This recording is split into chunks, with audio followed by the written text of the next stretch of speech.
had been a golden afternoon, and I remember having the familiar conviction that life was beginning over again with the summer and summer.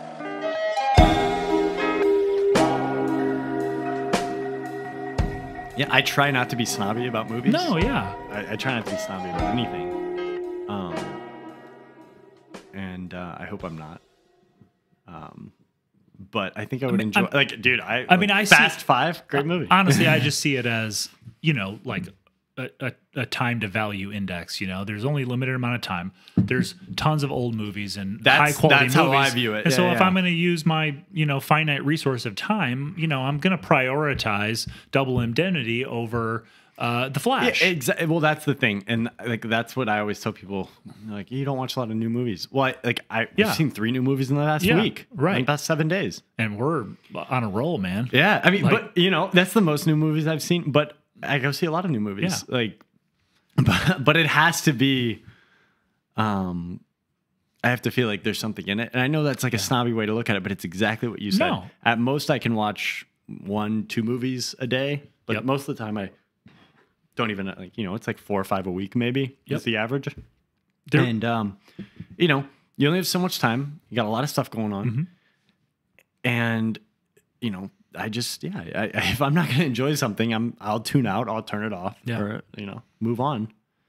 The real reason I watched it too was it was twofold. I was curious to see how bad it really was because it performed poorly in the box office compared to expectations. And comic book movies are inconsistent. They're a little all over the place. You got all the talk from Scorsese about how they're an amusement park, blah, blah, blah. So, someone who has enjoyed comic book movies for the most part, especially like Guardians of the Galaxy, I do love those movies. But I'm also prone to that more commercial stuff. I love like Back to the Future and Star Wars and, all that shit. But part of it was I was on a plane. I'm like, I don't really want to like study a film right now and like really be like thinking about it, and not that I like can't just like watch a classic film and just sort of absorb it and then study it later. Piece of shit. Prick. I just kind of don't want to work. Yeah. I just want to like tune out and escape a little bit. And sometimes you want background noise. Yeah. And then it completely caught me off guard because of a specific element to the story. And, I want to subject you and Audrey to the same thing because we have that shared experience now. Hooked you in there. And see if it elevates the material for you guys or if, bad reviews and poor box office performance, but then you watch and you're like, that was actually really fun. Yeah. Well, let's talk about this a little bit more. I think I might start the edit there before we get into the topic that we came in with. I'd like to get your point of view on. You talked about the Martin Scorsese, like he's talked about the theme park aspect of these films. I want to hear your thoughts on Snobbery. We could do a whole episode on this. I know, and maybe we do. Let's see where this goes. But the core idea that we wanted to get to today was idea execution. We were super fired up on it last time we recorded because we hadn't quite gotten there, but we trailed off into a different conversation during pre-pro. We started rolling, and I think this is an interesting thing. Like, where snobbery to you? What is that? Honestly, I think that can be an ingredient blocking people from executing. I think that it can be an element of a hang up that might keep somebody who has an idea from executing. This is just a little bit of a... You don't have to tie this in, but I like what you're doing. But this is like a sort of a variation on what made you bring up Snobbery, which was potentially, not saying that Scorsese's a snob, but that he's sort of classifying comic book movies in general as an amusement park ride versus true cinema. Well, just to give you context on that, we saw a movie last night. Yeah. And we were talking about the director in comparison to Scorsese. Yes. And I'm not going to specify which movie we saw last night, but one of the critiques I had was when Scorsese talks about film, you get this understanding that he knows more than anybody on the face of this planet. Yes. But he does it in such a way where it doesn't at all feel like he's being a prick about it. Right. You feel you're with him. And I think he has so much passion about it. Clearly has more knowledge than any human has. He's extremely knowledgeable about it. And without, turning this into a sucking off Scorsese episode, it's like he is able to communicate it in a way where the passion shines through, but there's no ego that comes from that breadth of knowledge. And some directors, it doesn't alienate someone who doesn't know about that movie or doesn't know about the deeper meanings. He could talk to somebody who's watched it brings one them or in. two films in their life, and he's bringing them in. Whereas some people have vast knowledge on film, or it doesn't have to be film. It could be like fine art. It could be photography. It could be woodworking. It could be anything. And some people, they communicate in terms of like, this makes me better than you. Right. And that comes off. Yep. And that doesn't come off with Scorsese. No. So when you mentioned the comic book thing, the interesting connection I've always made with Scorsese's critique of comic book movies is that it feels like it's coming from a place of love. There's no, you have a lot of film bros and, just people out there on the internet that get really fired up about, comic book movies are ruining cinema. Right. But they're coming from a place of like, I'm special because I know all this stuff about cinema. Yeah. And not all of them, but a lot of people use these in watches, cameras. They use these things to display status. They're trying to they're trying to project the peacock something. Putting out its feathers to strut and lure in the female. All right, I'm really knowledgeable about this thing. I'm better. Yeah. And I think Scorsese manages to do it. So that's kind of why I wanted to dive into that topic of snobbery a little bit. Is it's like that's a snobbish take. Yeah. But it's not snobbish because of how he portrays that. And I almost want to explore that a little bit more. And like, your own experiences with, I right before we started recording here, I was like, I try to, I have snobbish tendencies for sure. And I really try to internalize and just go inside and make sure that that's not coming from a place of projecting my ego or my, what kind of insecurities am I trying to cover up? I'm just trying to, I enjoy some things and I want to portray passion, not the other. And when someone enjoys something that you might not enjoy, that there isn't like some kind of judgment of them because, they wear an Apple Watch instead of, an obscure Czechoslovakian watch that you found on the internet. Right. You've got the watch collector who's wearing like a, Patek or something. Yeah. $100,000 watch. Right. And he's like, oh, you fucking Apple Watch. Yeah. But then think about, there's some people that are just as fired up about the Apple Watches. Sure. And you've got to be able to transcend that, like, I'm better than you. Absolutely. If you're actually going to get the most out of the experience of anything. Yeah. But yeah, I'm interested in, like, do you have any experiences in your own life where you've kind of caught yourself in that, on being a snob right now, or? I mean, my nickname growing up for my parents was Aristomat. I'm going to start calling you that. I was, 15 years old eating sushi, and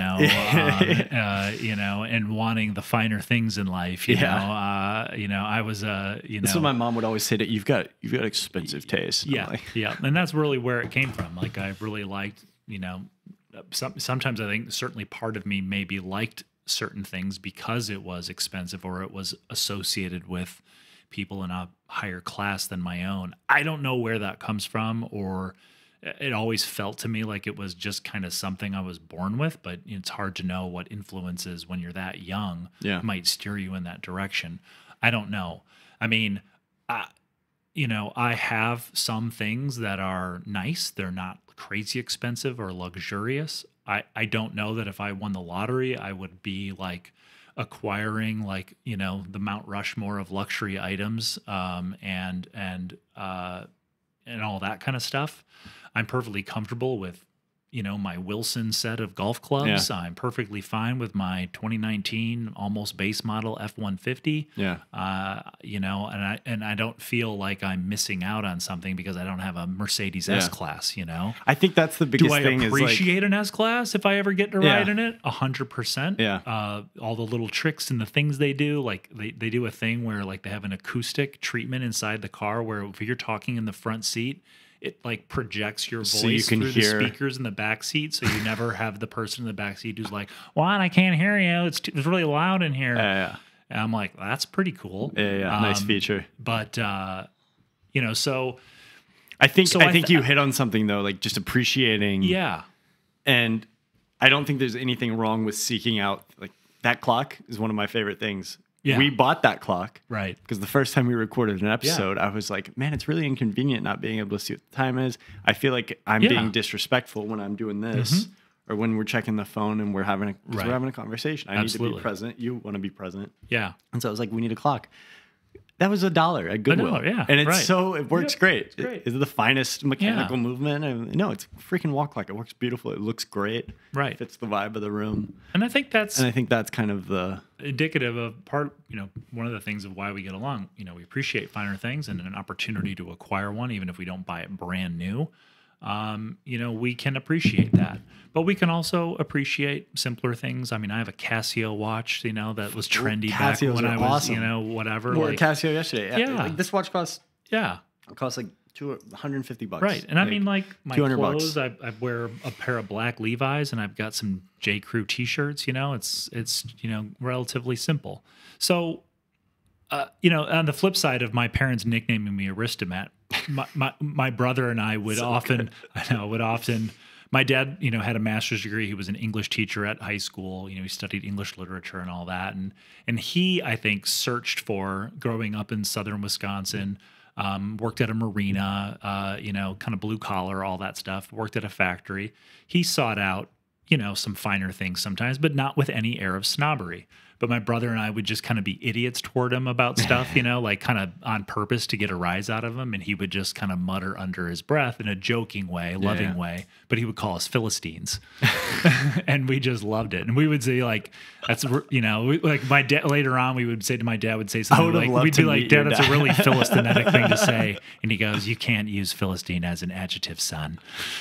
Like, oh, whatever, Dad, you're so stupid. It was like the kids in Rushmore, like Bill Murray's kids in Rushmore. Like, unlock it. So we would just be idiots sometimes. Anyway, the point being, you know, I think there's definitely things that I appreciate that from an outsider who doesn't know me could construe that, whether it's an item I own or an attitude I have or a perspective I have, as snobbery. Like, my brother-in-law might think I'm a snob because I only use Apple products, but you know, they're not something that he's as crazy about as me to go to these lengths to use it. You know, stuff like that. What I was going to say earlier too, and this is along the lines of snobbery, I'm not changing gears here, is I think when it comes to execution sometimes, and I don't know if I've let this happen to me, I'd have to kind of think on it for a little bit to ascertain, but sometimes I think people let snobbery, maybe they don't think they're being snobs, but they can let snobbery prevent them from executing, because I think deep down maybe they're afraid that if they fail, then they won't be looked at as someone who knows it all. Well, so there's actually it's a phenomenon that's been defined. You familiar with Ira Glass? Yeah, This I know the American name. Life? Yeah. So, right, you're almost out kicking your coverage and capability, right? Yeah. So there's this phenomenon that he outlined, and I'm pretty sure it's PDF, or I don't know if it's a short little chapter, or if it's an article, but it's this phenomenon called the gap. Okay. Not the clothing brand, but right, it's the gap between your capability and your taste, and what's the delta between that. Okay. And so you've got your taste, which is really high, and you've got your capability. And I think what you're saying is, once you almost become conscious of that, like you start to internalize that gap, then that is preventing you from executing, because you're just worried about, I can't do that at my level of taste. That's what's good. Yep. And I can't do that. And so better not even to try, because I'm just going to fall short. But here's the thing about the gap, is the only way to close the gap is through work. That's right. So that's the only way to close the gap, is to continue to iterate. And, you know, everybody started out with that gap of taste. You know, first, a lot of people start out, you have no taste, you have no talent. And then taste is easier to develop than talent because taste is, it's a byproduct of just experience. Yeah, and in a good way, consumption, like taking in a lot of these things. Right, and so that you can we've develop. talked about how, especially in the West, how consumerism drives everything. Sure. Well, taste is a byproduct of consumerism. Yeah. So, inadvertently through the, this perspective that we view the world through, this lens of consumerism, we're developing extreme taste in a lot of senses. Yeah. And maybe that is because of ego or because, your taste is serving some kind of, your taste is kind of overcoming some kind of deficiency, psychological deficiency or, perception of yourself. Right. But taste is a lot easier to develop than skill. Right. And talent. And then, we create these myths around, some people are just born talented and they're just really talented. And some people do have, there are those outliers of talent. Absolutely. But, I think for the most part, if you're doing the work, you're going to get to a you're going to get to a point where that's not as much of a problem. And you start to change how the pieces start to line up differently in front of you. You don't see things the same way once you've executed a little bit. And I think that that phenomenon is kind of what you're talking about, right? 100% is that that gap, which there's the irony, right? The only way to overcome it is execution over and over and over. And I feel like I've seen that a lot in just creating YouTube content, whether it's making a main channel video or a live stream or whatever. I know how I want it to look and at what level I want it to be in my mind, especially in the early days. Like I want my video to look and feel like this YouTuber's video or that YouTuber's video. But I don't know typography and graphic design. I don't know how to put these effects on my video. I don't know how to light it like they do. I don't even know how to dissect that. But I said to myself, well, I'm building something. So it's okay that it's going to start out at a lower quality because I'm going to learn these skills and enhance it so that I can be doing it at a higher level. But if I just sit here and say to myself, well, if I can't make it look like that day one, then I'm not going to do it. It's not worth my time. What's funny is, though, if I look at my main channel and I look back at the earlier videos, I'm not someone who cringes. I just accept the fact and I sort of love my old self. I'm just like, you just didn't know. You were learning. You're learning. And I'm still now. You're still learning. Yeah. And so I have this. I mean, we talk about this all the time. I've watched some of your old videos. Yeah. It's stark. Right. And I mean, we knew each other when you started the whole thing. I went to film school. I worked in video and editing and post-production. And I'm like, God, why didn't you tighten this up? Or why didn't you punch in and punch out or do transitions or add some sound effects? You were just in a different place. And so again, I try not to dispatch criticism and harshness on my past self. I just go, it's okay. You're in a much better place now. Is it still perfect or where you want to be? No, but you're building. Today's live stream, for example, and I won't go into it, but I put a keynote together and I had my Ecamm Live with all the scenes and all that stuff. And I really like that stuff. I like to be able to change scenes. I like it to have, a vibe to it, fonts and the things and all this stuff. I couldn't do that when I first started live streaming. I didn't even know how. And so I want to piggyback but off I of did that. not do it. Because that's exactly, and you gave the example of the podcast too. Yeah. And how drastic this is. So I would love for you to restate that because I think we've literally just transitioned from Snobbery. We'll revisit Snobbery, I think. Yeah. That is absolutely something that I think warrants further discussion. But we've flawlessly transitioned because we're so good at. And we might echo back to Snobbery because I think it is something that's synonymous with sort of unless it can be perfect, why bother? Or I again, think that taste. It's one of these happy accidents delta. too, where we kind of stumbled on. We just happened to start talking about it, and they do relate. Yes, they're absolutely interconnected ideas. But you were talking about how this evolution happened from your first video to now, and how with everything. I mean, same thing. I went through that journey with photography. I went through that journey with running. First time I went for a run, I couldn't make it a half a mile without walking. Right. Yes. Fast forward 10 years, and you're running, and you never would have imagined. Never would have imagined. Yeah. Got to start. Mm-hmm. Same thing with photography. Same thing with film. Same thing with how I see films. With reading, with writing. I've just been on that. Yes. I've seen it happen so many times. You were talking about the podcast and the level of complexity, and I just I think the YouTube, because you were talking about the live stream, and I was like, that's going over my head already. Like, you know, what is Ecamm Live? What the heck are we talking about? No thanks. But with the podcast, I think it's interesting because we've, you know, maybe this is more connected to our viewers or to the listeners, or, you know, all three of them. They can kind of see what's happening in real time.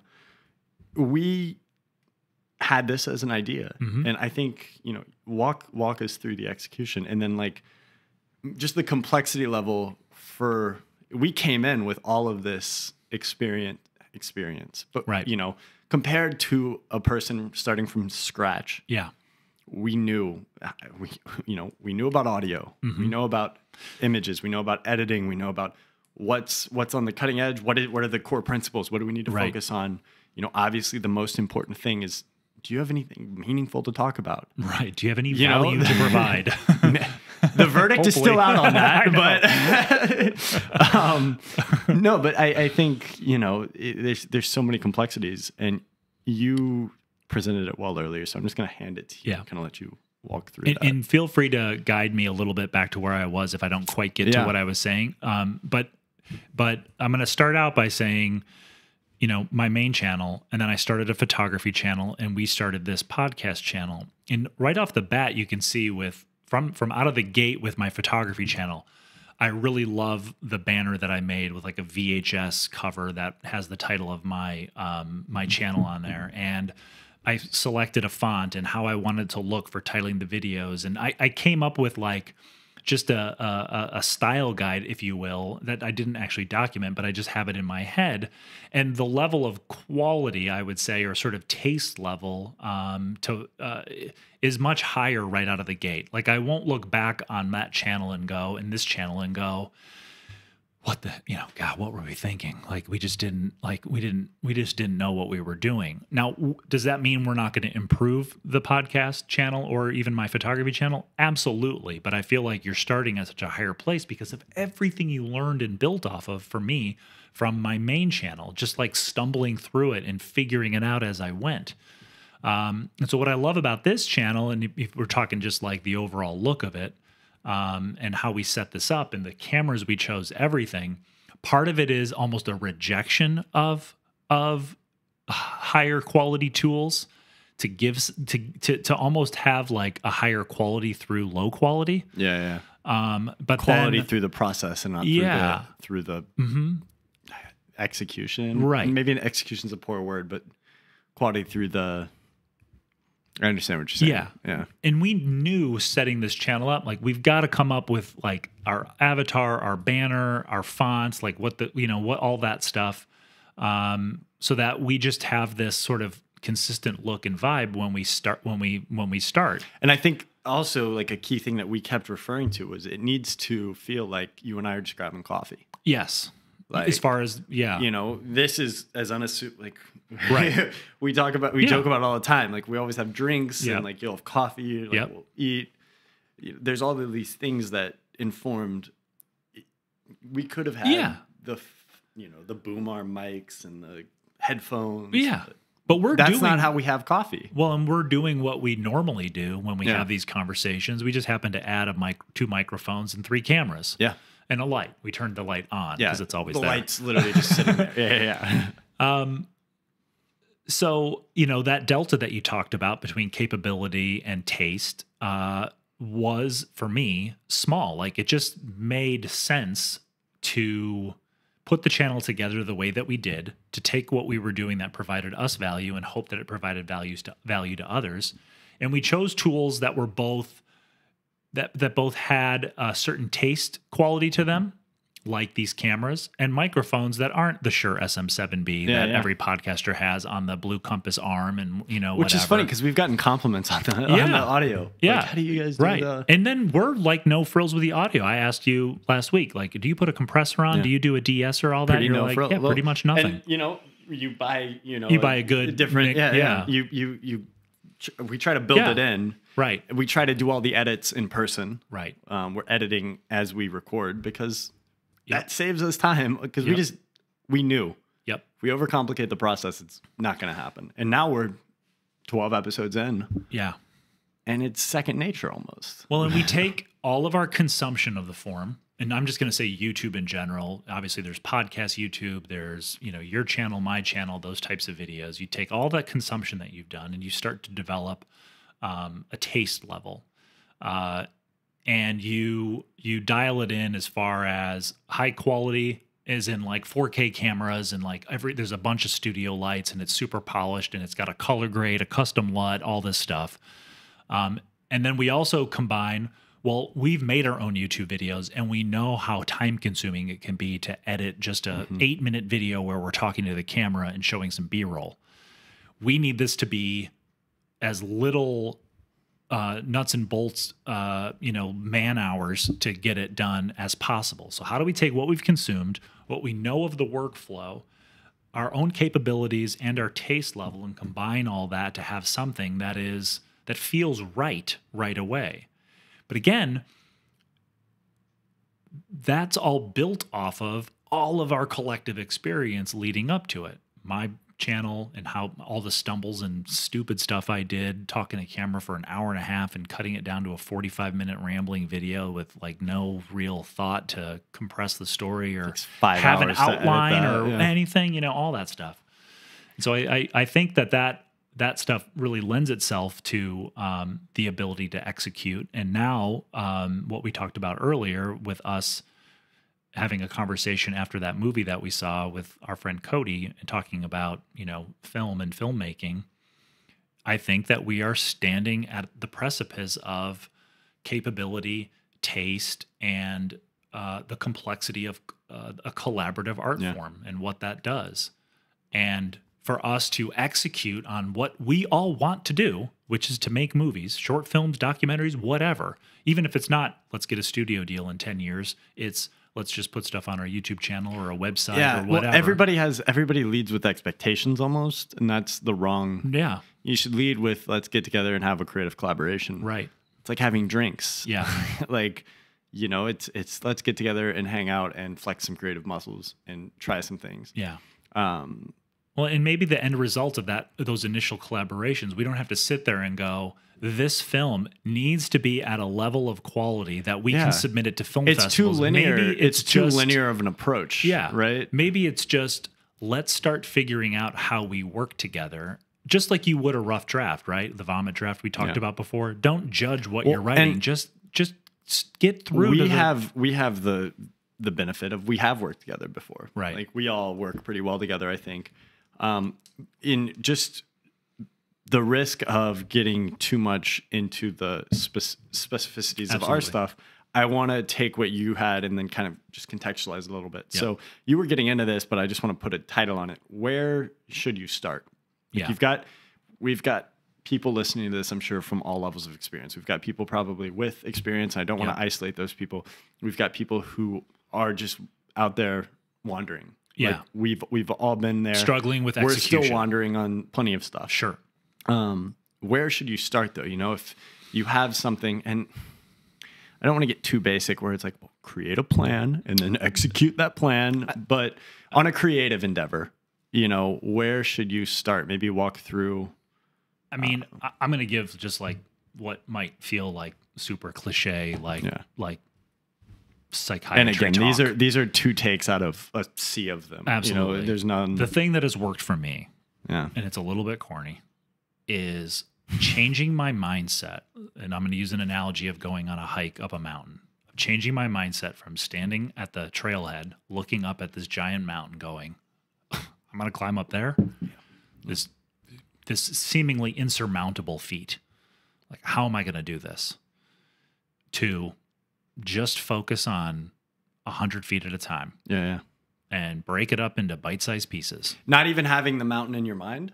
Like, you just literally, I see 100 yards in front of me. There's nothing beyond that. I think we'll deal with the next part when we get there. You have to be prepared. Obviously, this is, I don't want to get in the weeds on this, but, you have to understand it's going to be really cold up there. I have to have tools that allow me to survive this endeavor.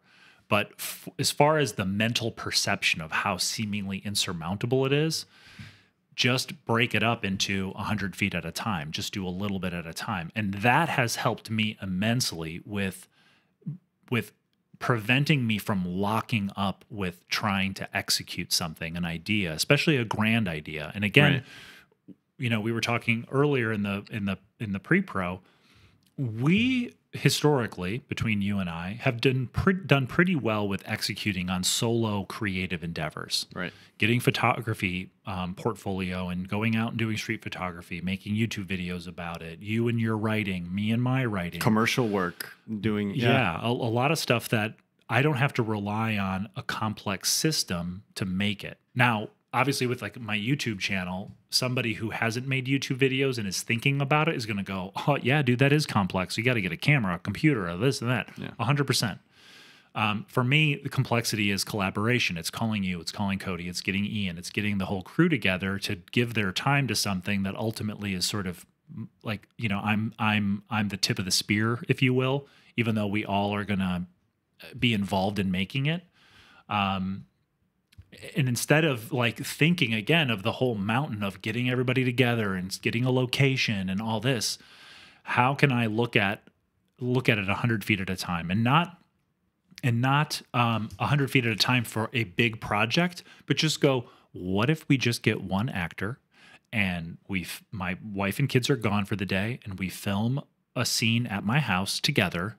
And we have the lights that I have and the camera that I have. We're not renting equipment. We're not like, okay, we got to get a Dana dolly, and we got to do this, and then we got to get an HMI, and we got to blast light through the window because it has to look like this. Because there's a chance that we could get this into a festival, and all of a sudden you're just like, well, some of the coolest stuff comes from like the 16 millimeter short that we did, with Carter, and I love that. That's one of my favorite things I've ever been a part of. It was very cool, very easy. And link in the show notes. No link in the show notes. Go to my website now. But little thing like that was just, we showed up and messed around, and we shot for the whole day, and that was just like an hour segment of it. And I think there's this idea of like it needs to be this big production, but one of the most in the last few months, I got together with some buddies and we just went to a coffee shop and literally had a writer's room. Yep. Literally just had a writer's room for 2 hours over a cup of coffee. And I'm like, that was so simple and so fulfilling and rewarding. And, you make more progress than you've made in months. Yeah. And, I have a person who lives in Tennessee and, we've been really close for a long time. And, he's an older guy and we collaborate. He's been a songwriter for years and he's written a couple of musicals and like call each other all the time. We'll get off the phone and I'll be like, man, like I'm just so fired up to write right now. You need that kind of thing. And instead of thinking of it as like, we need to get to this huge production and have this grand production come out of it and they're going to commit days and all this money, like it needs to at first start as just getting in and just like chopping it up a little bit and figuring out, building on something. Yep. Yeah. Get one person in a room and just kind of go from there. Or, do the planning and figure out how you can execute on that. Write something. Yeah. And really basic. And it's not going to all be there in the script, but then figure it out as you shoot it. And take as much time as you need. I think we've just constrained ourselves a little much with some of the collaboration stuff because of what you said. We kind of get caught looking at the mountain and then, whoa, that's a big mountain. Yeah. And then, starting it up. Like it's just, schedule with my wife, my kids, the thing. And then I'm not, or I'm not going to really be able to do this the way that I want to. Like I see an 8K HMI coming in through the window and we can't really do that. So like, is it really worth it? Because I just need that look. The car headlights going, Yeah, whatever it is, or just be just figure out a way to embrace a different look, or just don't, you can't put the light out, but film it anyways, just so that you can get practice filming it, and then the next time, it's a different story. Especially if here's another element to it. Like, are you setting unreasonable expectations for what the outcome of that collaboration is going to be? Like, well, if I don't feel like I can confidently submit this to Sundance, like what's the point in making it? Well, the point in making it is to get used to making stuff, to get that flow with your collaborators, Get past, like, for me, something is like the guilt of not being able to pay you guys. Like, sometimes I feel like whether it's a YouTube video or something, like, oh, well, I can't pay their rate or even a portion of their rate. So, like, I just feel like I'm taking advantage of them if I have them help me on something. I've had a feeling this is getting Cody will sit there all personal about it. Yeah, but I feel like we've wasted a lot of time as a group because we do have such a unique... These hang-ups. We have such a unique group right now of capabilities. Yeah. We should have been ripping stuff. I mean, to be fair, you know, you did have like a pandemic, but for, 2 years we could have been ripping stuff off. Yeah. And it seems like every time we all get together, we always end up coming to the conclusion of like, wait, there's actually nothing stopping us from ripping stuff off. Exactly. And it's like years and years of nonsense where we just, constantly like, oh, no, can't do that. Nope. And part of me sits there and goes, I don't know, maybe as collaborators, we sort of had to arrive at that point collectively. We're so lucky and I mean, I do want to move away because this is turning into a more personal thing, but yeah, we are lucky. I think, if we're going to distill this into something more general, it's you take stock of the resources that you have. Right. In your case, starting the channel, you had a bunch of production gear. Yeah. In the case of us doing, segments, it's like we've got experience writing, we've got taste, we're comfortable with each other's taste, we trust each other, and we're able to work with each other without getting caught up in our egos. Yeah. Let's take advantage of that. Right. And, for anybody who's trying to start something, take stock. Yeah. What resources do you have? What can you work with right now? Because you will get caught up in this. You talked about it with the first Apple laptop you had. Yes, I know. It's funny. This is interesting earlier because you so you were getting this laptop. Maybe tell the story real quick, and then we'll come back to take stock of your resources. So coming out of college, I was always someone that just sort of built my own custom computer. So I'm living in Chicago after I graduated, and I have a custom Windows PC. It's got Windows XP on it, and Windows Movie Maker. I'm not doing any filmmaking or anything. Windows, by the way, it was XP. Yeah, no doubt. And now I'm like starting to transition from acting into writing. So I'm writing screenplays and trying to figure all that out. Well, I talked to my sister one day, my older sister, and she mentions how she has this Apple iBook G3. And this is, like pre-iPhone. The I stands for Internet Book. Yeah. Right. This is pre-iPhone. This is where Steve Jobs has had a few, 2-3 years under his belt as the returning CEO at Apple, and he's come out with some pretty amazing products. Well, she tells me she has this computer, but she's not using it because they made her use a Windows laptop, blah, blah, blah. So it's just sitting there. She's like, I'm not going to give it to you, but I'm not using it, so why don't I bring it home the next time I come home? She was living in Arizona. We were in Chicago. I'll bring it home and you can use it. Well, I look up what it is and kind of like, I'm familiar with Apple at this point, but not whatever. And I see what it is, and literally you start to envision future you taking over the world with this thing. Yeah, and I'm like, knowing that is out there and I get to use it, now this computer is a big, giant piece of shit and I never want to look at it again. And I had just told myself, like, I can't get any writing done because I know I'm not using the best tool that I have at my disposal. And part of it wasn't actually like, oh, the design of an Apple iBook and blah, blah, blah. It was the portability. I had a hard time always just writing in my apartment at the big giant. It's funny monitor. Though, you're like, I've never written anywhere else, and then as soon as you imagine yourself writing in the forest, you're like, I'm gonna write in the forest every day. Yeah. And I was living in, so I just got brain locked. And it was a couple of months before she came home. And she didn't want to ship it to me because I was kind of pushing for that. Anyway, I just shut down all of the execution that I had been doing. I was writing working on one screenplay and ideas for others during this time. And I just shut it all down because I was like, this inanimate object is required. Yeah. It's a better tool, and it frees me up. I can't do anything without it. The reason I bring up that story is because I think it's such a good example. You called it being like brain locked, being frozen. Yep. I think it's a great example of what a lot of take stock of your resources and just start with those. Yeah. And if stuff comes up along the way, and I've been absolutely guilty of that same phenomenon. But if things come up along the way, just keep executing with what you have. Right. There's no better. Like, you got that computer. That computer is long gone. Yeah. Like, did it really make that much of a difference in the grand? I mean, I know you did a lot of work on that, but you know what I'm saying. Yeah. Like, no. you can work with whatever you have right now. Like you can write on a pad and paper. That's free. There's no computer for that. And it's better to write an entire thing on a piece of pad and paper than to not write something on that beautiful computer that you might have in the future. Well, and that really goes to the point that I talked about earlier when it comes to execution. I referenced this with like my wife and I having kids, and I'm not going to get into that, but there's you can make yourself sort of ingredient or conditions based executor, where I know I can execute this. I know I can do it, but I have to wait till all these things are in alignment before I do. And probably conditional underneath it all, you kind of know that the conditions are never going to be perfect. So it's a great way to just keep kicking the can and not execute. My wife and I would say this about having kids. Well, we just need to have this, this, and this, and then we'll start having kids. I'm starting to get to be 35, 36 years old. And like, there's no doubt, I've wanted kids my whole life. I'm like, I am starting a family. Like, we were both on the same page. Kids, And, we both literally said to ourselves, these conditions are never going to happen. Yeah. And our friends told us, we thought the same thing. It's all bullshit. Yeah. You'll figure it out. Yeah.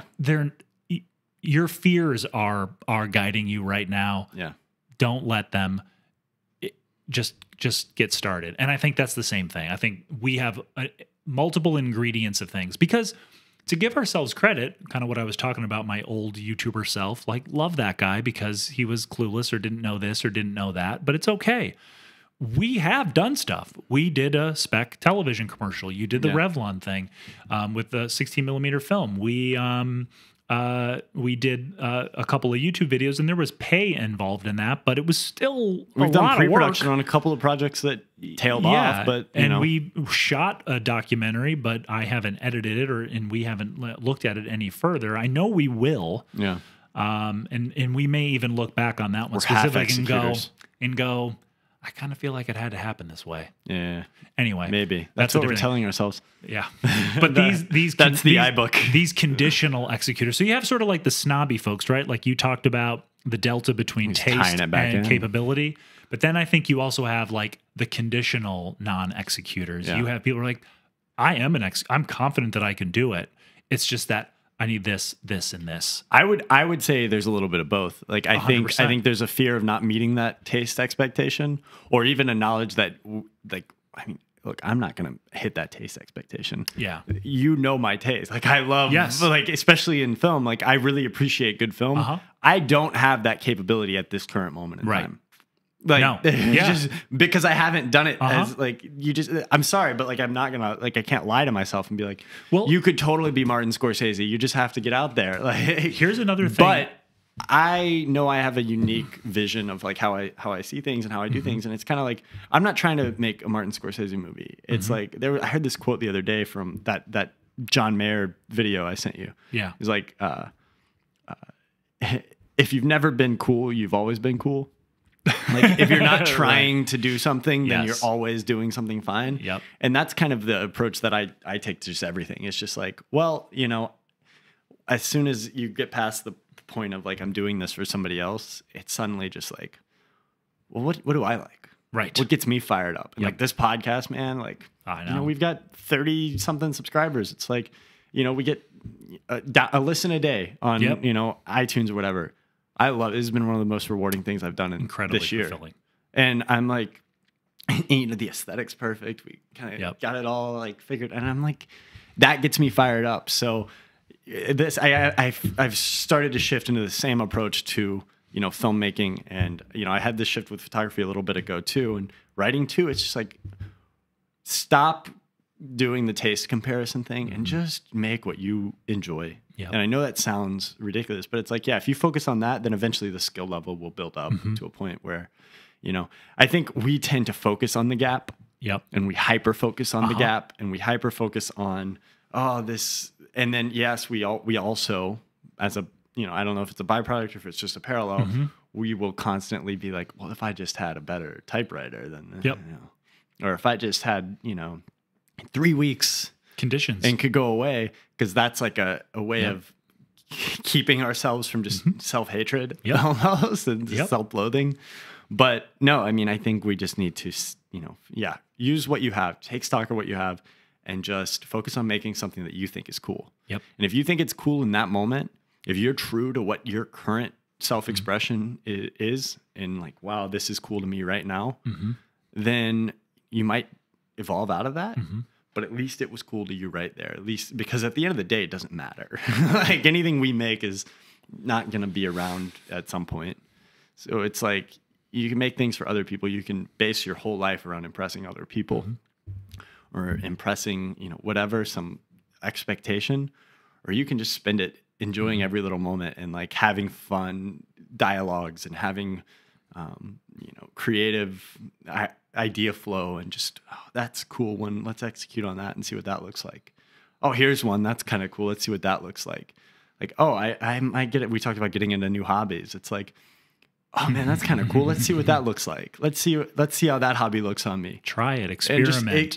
Enjoy it. Like, it might be, there's plenty of things to get fired up about in this world and to get excited about. And if you're just trying to serve that, if you're being honest and just trying to serve that in like an authentic way, you're not trying to serve another master, I think you're going to be okay. I think the work's going to be fine. And the gap is going to be less obvious. It's going to be less apparent because you're not trying. It's a lot easier to make something that competes with, somebody at the top of that taste level when you're just being true to yourself rather than trying to make a carbon copy. And then it's going to become apparent how just far away you are. Because if you're trying to go out and make a carbon copy of some great film that you respect, when you fail miserably, which you will, everybody's going to be like, he was trying to do that, and that's what came out of it. If you just go out and make something that's only in your brain, then if you just go out and make something that's only in your brain, then nobody's going to have a point of comparison. So it's the best thing that you could have made at that point in time. And suddenly the gap is hard to see. It's a lot foggier. And I think when you come at the thing that you're making with that from that place, when you don't have the best lights, when you don't have the best camera, when you don't have the best shit, people will connect to the energy and the vibe and the truth of what you're expressing, your perspective, what you have to say, what came from the collaboration, the energy, the love, the surrender, all of that stuff. One thing that freed me up with execution was a series of things, but one in particular, Steven Spielberg. Someone asked him in an interview, what movie of yours do you watch back and you feel like it's the closest to the vision you had going into it? So again, sort of like what we see in our mind before we execute, and then what actually comes out after the execution. He said the only movie that's even close to what he thought before was Close Encounters of the Third Kind. And every other movie he watches, he struggles with it because, not that he's like sitting down and watching his own shit all the time, but he struggles with seeing all the flaws, all the stuff, the shortcomings. Lucas talks about it with Star Wars, and that's why he tinkered with it after the fact, Because he's trying to emulate his heroes. He's trying to emulate a Hitchcock. And he wants the look to be this, that, whatever. And I mean, some people would argue that, the original Star Wars is a work of beauty because of the constraints he had, the limitations that he had. He wasn't able to do everything he wanted. That's a separate conversation. But that freed me up so much, going, the masters look at their own work and see flaws when I see flawlessness. So even if I'm not a master, I can't not make something because I know it's not going to look the way I see it in my head because I don't have the tools or I don't have enough crew you'll just let that stuff stop you. And then another powerful moment for me, going to the other master, our old friend Scorsese. We got to come up with some. Maybe you intro the podcast with this scene. There's a scene in Casino where Sharon Stone, she's in a bedroom and she is like just an incredible performance. She's upset, whatever. There's a camera move that's going to track with her as she hurls herself on the bed. And I may be misremembering some of the details because I haven't seen Casino in a little bit, but I remember the story because Scorsese tells it. He's like, there's a moment where she hurls herself on the bed. I think her head's like on the edge of the bed by a nightstand, and the camera's going to track with her. Well, when they did the camera move, it smacked the table. Yeah. Like visibly smacks the table and jolts. Scorsese left it in the movie because Sharon Stone's performance on that take was perfect. Yeah. And so that to me was what encapsulated it. I get so fired, and I guess because to finish the point, he just said to himself, the thing that tells the story the best, the thing that matters most, the emotion and the feeling in that moment. Yeah, there was a huge technical gaffe, but what she's doing connects the audience to her character and the overall story that's being told. So who gives a shit if the camera hits the table? And he left it in. He made the right decision. Whereas somebody might say, best performance, I can't handle having this mishap in my film, so I'm going to take the lesser performance because the technical thing was done better. I always know that I'm in good hands with the director if the first take is out of focus or something. Yeah. But the performance is on. Yep. And this will wrap up the podcast, dude. Because this will wrap up the episode here because we're about at time. But I think it's always, if you're in the first scene and there's a focus mishap, but the performance was right, you're like, a choice was made there and I'm in good hands. Yep. And anybody that disagrees with that is a fucking snob. Yep. And that's where we end it. That's it. So let's make something and not worry about having perfect focus or the camera moves, whatever. We have the best light. Let's just say to ourselves, we all want to make stuff together. Let's just take it 100 feet at a time and start getting it done and stacking those wins. Absolutely. It had been a golden afternoon, and I remember having the familiar conviction that life was beginning over again with the summer.